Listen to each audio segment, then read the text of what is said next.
नमस्कार, समाचार बुंदेलखंड में आपका स्वागत है। रुख करते हैं झांसी की खबरों पर। अठौंदा में बीडीसी चुनाव की हार जीत को लेकर दो पक्षों में मारपीट की घटना के बाद फायरिंग का मामला सामने आया है। दरअसल झांसी के रक्षा क्षेत्र के ग्राम अठौंदा में बीडीसी उपचुनाव की हार जीत को लेकर दो पक्ष में मारपीट की घटना के बाद फायरिंग का मामला सामने आया है। एक पक्ष ने दूसरे पक्ष पर लाठी डंडे से मारपीट करने और दूसरे पक्ष ने फायरिंग करने का आरोप लगाया है। वहीं पुलिस फायरिंग की घटना से इनकार कर रही है। बताया जा रहा है कि क्षेत्र पंचायत सदस्य का रक्षा के ग्राम अठौंदा में चुनाव हुआ था। हार जीत वाले दोनों व्यक्तियों में मनमुटाव चल रहा था और बीते दिनों दोनों पक्ष आमने सामने आ गए और दोनों पक्ष में मारपीट की घटना हो गई। पुलिस से शिकायत करने के बाद आज फिर दोनों पक्ष के लोग आमने सामने आ गए। दोनों में मारपीट हुई। इस दौरान एक पक्ष के सिर में जमीन पर गिरने से चोट आ गई है। फायरिंग का भी आरोप लगाया जा रहा है। मामले की जांच पड़ताल पुलिस ने शुरू कर दी है। पीड़ित दीपक कुमार ने बताया कि उसके साथ मारपीट की घटना की गई। इसके बाद हमने पुलिस में शिकायत की। इसके बाद आरोपियों ने आज फिर लाठी डंडों से हमला कर मारपीट की है। वे लोग बंदूकें भी लिए हुए थे। दूसरे पक्ष के मोहित यादव ने बताया कि उसके भाई पर फायरिंग की गई है और उसे मेडिकल कॉलेज में भर्ती कराया गया है। सीओ सदर स्नेहा तिवारी ने बताया कि दो पक्षों के झगड़े में केस दर्ज हुआ था। उसी को लेकर दोनों पक्षों में प्रतिक्रिया में झगड़ा हुआ। जो जख्मी हुआ उसे अस्पताल में भर्ती कराया गया है और शिकायत लेकर केस दर्ज किया जा रहा है। विवाद को देखते हुए गांव में पुलिस बल तैनात कर दिया गया है। सर, कल मेरे साथ कुछ 3 लोगों ने मुझे मारा पीटा है और मेरे हाथ से ब्रेसलेट छीन ले गए, 5200 रुपये छीन ले गए और एक मोबाइल छीन ले गए साहब। और तब मैं थाने रक्षा गया, मैंने रिपोर्ट दर्ज कराई।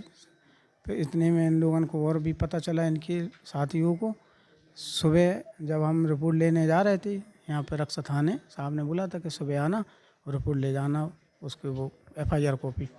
तो तभी मैं आ रहा था और मेरे साथ मेरा भाई और सुनील पाल, हम तीनों एक गाड़ी से आ रहे थे। तभी इस भैंसासुर मंदिर के सामने करीब 4 लोग, तो मनसा यादव और बादाम पाल, जयसिंह यादव, आयुष यादव और वो 3-4 लोग और थे।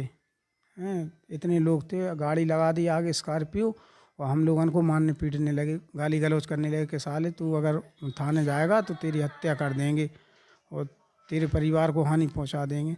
साहब हम डर के मारे हम वापस हो गए। फिर हमने साहब को फ़ोन लगाया कि साहब ऐसी ऐसी बात है, ये लोग निकलने नहीं दे रहे, घेरे रखे हुए हैं। फिर तभी रक्षा इंस्पेक्टर साहब आए हैं। तो वो असला लाए थे, बंदूकें लिए थे साहब। उनने दम देने लगे, कह रहे तेरी हत्या कर देंगे। उसमें मामला ये हुआ कि पापा जा रहे थे, तो पापा बाहर से घूम के आए हुए हैं, तो इनने गाली गलौज करी। उनको करने के बाद तो छोटा भाई भी आ रहा था। भाई ने कहा कि भैया जी चाचा क्या कर रहे हैं, तो उन्हें भी गाली गलौज करने लगे। इनका क्या षड्यंत्र था क्या नहीं था। आने के बाद तो छोटे वाले भाई को भी गाली गलौज करी, धक्का होनी, चार डाटा मार दिया। और जो साथ में थे उसने, सुनील पाल आया, उसने फायर किया तो भाई को गोली लग गई।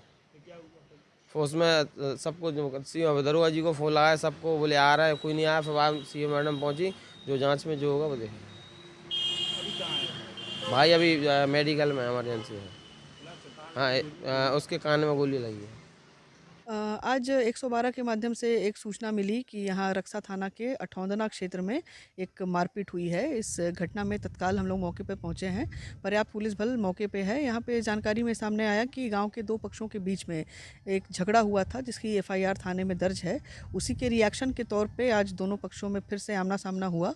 जो FIR के नेम्ड अभियुक्त हैं वो मौके पे नहीं थे, उनके पक्ष के और लोग थे। तो यहाँ पे फायरिंग की सूचना दी गई थी 112 पे, जबकि मौके पे जांच में पाया गया कि फायरिंग जैसी कोई घटना यहाँ पर नहीं हुई है। धक्का मुक्की आपस में हुई है, गाली गलौज हुई है और इसमें एक व्यक्ति को साधारण चोटें हैं, जिसके इलाज के लिए उसे मेडिकल कॉलेज भेज दिया गया है, अस्पताल भेज दिया गया है।